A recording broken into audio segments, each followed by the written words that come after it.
अगर भगवान से एक सवाल पूछने का मौका मिले तो आप क्या पूछोगे? तो मुझे इतनी लेट ये माइंड में क्लिक क्यों नहीं हुआ? इतनी लेट क्यों हो गई मैं इस चीज़ में आने के लिए जो मैं अब कर रही हूँ, ये राजयोग एंड ऑल। लाइक जैसे ये मेडिटेशन हॉल में घुसने दैट पॉजिटिव वाइब जो एकदम से स्ट्राइक करती है हमारे अंदर, तो वो हुआ कि मैं कहाँ आ गई। मैं तो पूरी लाइफ इस तरह से एक शट डाउन टाइप हो गया और मुझे लगा कि सब खराब हो गया कि मैं कुछ कर पाऊँगी या नहीं और मैं सही कर रही हूँ या नहीं। जैसे होती थी टाइम मैनेज नहीं होता था, चीज़ें नहीं होती थी। बट मैंने कहा कि धीरे-धीरे होगा, तो मैंने एक सेल्फ बिलीव रखा और धीरे-धीरे चीज़ें जो हैं होने लग गई। और चेतना बहन जी हैं, उनकी वॉइस वो मुझे बहुत अच्छी लगती है। उसका मतलब मुझे ऐसा है कि मेरी भी होनी चाहिए ऐसी। नॉर्मली क्या होता है कि घर वाले जो है सपोर्ट नहीं करते।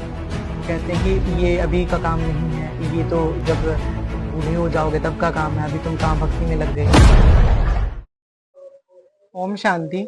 आज हमारे साथ जुड़े हैं मुस्कान बहन, जो बहुत ही छोटी उम्र में ही ब्रह्मा कुमारी ईश्वरीय विश्वविद्यालय से जुड़ गए हैं और अभी वो मेडिटेशन कोर्स भी कर रहे हैं। आज हम उनसे जानेंगे कि उनका लाइफ का एक्सपीरियंस कैसा है और वो उनको ब्रह्मा कुमारीज में आकर कैसा लगा। ओम शांति बहन। ओम शांति। तो आप अपने बारे में बताइए कि आपका नाम क्या है, आपकी एज क्या है और आप क्या करते हैं? मेरा नाम मुस्कान है। मेरी एज 20 इयर्स है और अभी हाल ही में मैं बीएमएस परस्यू कर रही हूँ। जी। आयुर्वेदिक डॉक्टर्स का कोर्स होता है। जी। And recently I joined Brahma Kumaris for Rajyoga practice. Meditation को मैंने जानने के लिए यहाँ पे ज्वाइन किया है। अ, अच्छा, तो आप योगा भी सीखती हैं और सिखाती भी हैं? हाँ जी, योगा जो है वो मैं बचपन से करती हूँ। लाइक मैंने बचपन से ही अपने पापा से इंस्पायर होके योगा करना स्टार्ट किया था। देन मैंने गेम्स वगैरह खेली तो उसमें मुझे बहुत ज़्यादा मतलब एशियन लेवल तक, इंटरनेशनल लेवल तक मैं वहाँ पे गई। उसके ओके। बाद मैंने वो सिखाना भी शुरू किया, जैसे मैंने उसके बारे में पढ़ना शुरू किया। तो उसके बाद हमने धीरे-धीरे ये चीज़ पे और काम किया और फिर हमने मेडिटेशन के बारे में जाना थोड़ा। ओके, तो क्या आप हमें थोड़ा ब्रीफ में बता सकते हैं आपका बैकग्राउंड कि आपने योगा कैसे शुरू कर दिया? आपका कैसे इंटरेस्ट योगा सिखाने और सीखने में आया?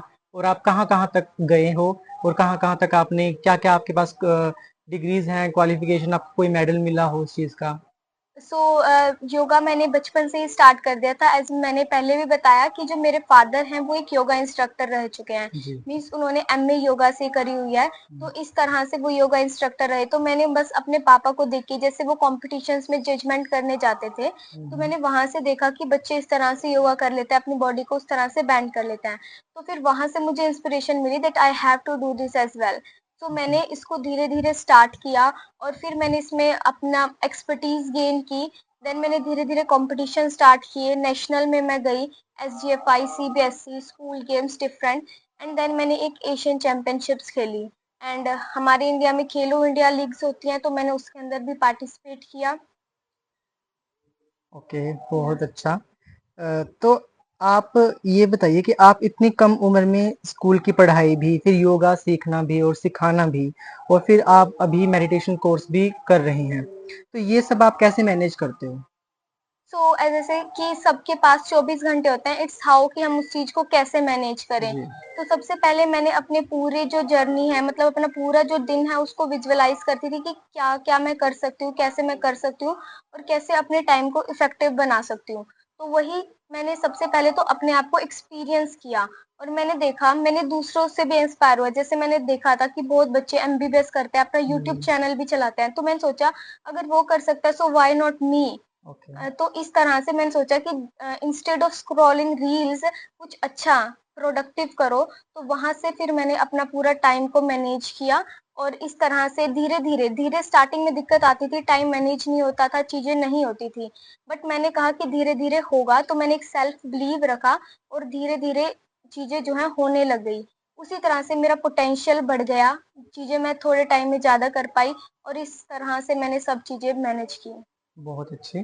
तो आप ये बताइए कि आप जैसे एक नॉर्मल जो थिंकिंग होती है एक पर्सन की, एक बच्चे की भी और पेरेंट्स की भी कि अगर उसने 12th पास कर लिया है तो वो बीए करेगा, बीएससी करेगा या कोई ऐसे मेडिकल और या कोई ऐसी चीज़ें जो डिग्रीज़ आजकल जो बहुत फ़ेमस है वो करेगा। पर आपने उन चीज़ों को ना वहां जाकर आपने ये रास्ता चुना और आपको इसमें क्या स्कोप दिखता है, और इसके अंदर अगर कोई करना भी चाहे तो उसको क्यों करना चाहिए, वो आपके बारे में मतलब इसका क्या सो कहेंगे? जैसे सब बच्चे सोचते हैं, मुझे भी एमबीबीएस ही करनी थी। हम्म, मैंने उसकी तैयारी भी की। मैंने 1 साल नीट के लिए ड्रॉप भी किया, और एमबीबीएस तो बहुत ज़्यादा एक्सपेंसिव होती है, तो जी। उस कारण हम उसको अफ़ोर्ड भी नहीं कर सकते थे। तो हम्म, इसीलिए हमने सेकंड ऑप्शन चूज़ किया, दैट इज़ बीएमएस। यानी कि कैसे जो है हमारे नेचर के थ्रू हम डिसीज़ को क्योर कर और सकते आजकल हैं। इसकी वैल्यू बढ़ती बढ़ जा भी रही है। है। और जैसे मैं कॉलेज में गई तो मुझे बहुत ओवरवेलमिंग फील भी हुआ कि मैं कहाँ आ गई। मेरी तो पूरी लाइफ इस तरह से एक शट हाँ डाउन हाँ। टाइप हो गया। मैं चीजों को इमेजिन नहीं कर पा रही थी, और मुझे लगा कि सब खराब हो गया, कहाँ मुझे एमबीबीएस में जाना था और मैं कहाँ यहाँ पे आ गई। बट टाइम जो होता है वो सबसे बड़ा हीलर होता है। जी। तो जैसे-जैसे मैंने ये ना सोच के कि मैं कहाँ आ गई, मैंने उस चीज़ के अंदर जहाँ पे मैं थी, उसमें क्वालिटीज़ ढूँढने की कोशिश की। हम्म, मैंने देखा कि ऑल ओवर इसमें क्या चल रहा है, और धीरे-धीरे जहाँ पे मैं थी उस चीज़ में मैंने इंटरेस्ट लेना स्टार्ट किया, और फिर मुझे फ़ील हुआ कि हाँ, ये भी जो है बेटर है, इवन मोर बेटर। ये हम कंपेयर नहीं कर सकते, दोनों स्ट्रीम बहुत अच्छा कर रही हैं। बट एलोपैथी में क्या होता है, there are side effect as well. जो हम्म, हमारे डिसीज हैं वो बन किस लिए रहे हैं, जो न्यू न्यू डिसीज आ रही है वो किस लिए आ रही है, बिकॉज जो हम केमिकल मेडिसिन ले रहे हैं वही हमारी बॉडी के अंदर एक्यूमुलेट हो जी। रही हैं और न्यू डिसीजेस को पैदा कर रही हैं। ठीक है। बट जो आयुर्वेदा है, दैट्स वो रूट कोज पे काम करेगा, और हमें डिसएडवांटेज कोई नहीं होगा उससे। ठीक है। तो आप ये बताइए कि आप फिलहाल में जो ब्रह्म कुमारी से जुड़ने का आपका अनुभव कैसा रहा? कोई आपके खास मोड़ आया जीवन में कि आपने ब्रह्म कुमारी का रास्ता अपना लिया और आपको लगा कि नहीं, अब मुझे ब्रह्म कुमारी से जुड़ना चाहिए? तो एज सच खास मोड तो कुछ कह नहीं सकते, बट या मेरे जो फादर थे वो यहाँ पे कोई ऐसे छोटा फंक्शन हुआ था तो किसी के साथ यहाँ पे आए थे। तो मेरे पापा ने फील किया, जैसे उन्होंने मेडिटेशन अटेंड की तो उन्हें बहुत एक अच्छा एक्सपीरियंस हुआ। हुँ, उन्होंने मतलब एक एक अलग सा ही जो एक्सपीरियंस है जिसको हम एक्सप्लेन नहीं कर सकते, यानी कि फ्री माइंड सा जिससे कह सकते हैं, वो हुँ, चीज मतलब फील की। और उन्होंने मुझे आके बताया कि जैसे हम योगा करते हैं तो हम इस चीज को भी अगर योगा के साथ पीपल को दें तो हमें हमें भी बेनिफिट मिलेगा और हम दूसरों को भी दे पाएंगे। हुँ, तो वहां से हमें ये चीज क्लिक हुई। तो उसके बाद पापा ने कहा that you have to do this as well, so वहां से मैं ये सीखने आई। ओके, बहुत अच्छा। जब आप पहली बार आपने कभी अनुभव किया होगा मेडिटेशन करते हुए, तो आपको पहला ऐसा क्या अनुभव हुआ कि बहुत अच्छा आपको लगा हो, बहुत फ्री माइंड हो गए हों, बहुत अच्छी है, ऐसी कोई एक्सपीरियंस आपको हुआ हो?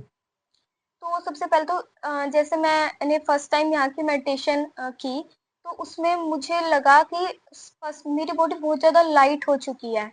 यू नो मतलब मैंने उस समय उस 10-15 मिनट में कुछ भी नेगेटिव नहीं सोचा। हुँ, जो मतलब मेडिटेशन में उनकी साउंड आ रही थी, जस्ट उस चीज को मैंने फोकस किया, उस चीज को देखा, और मैंने देखा कि सिर्फ 10 मिनट मैंने पॉजिटिव सोचा है, और मतलब मेरी बॉडी इतनी रिलैक्स हो चुकी है कि मैं अगले 10 घंटे तक बिना रुके काम कर सकती हूँ, और जो मैंने किया भी था। तो वो चीज मुझे बहुत अच्छी लगी। बहुत अच्छे।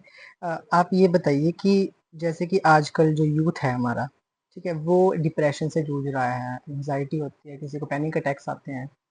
तो उस चीज़ को लेकर जो योग आप करते भी हैं और अभी आप मेडिटेशन भी सीख रहे हैं, तो वो उनके लिए कितना ज़रूरी है और आपको उसने कैसे मदद की? सो योग एंड हमारा जो बॉडी होता है फिजिकल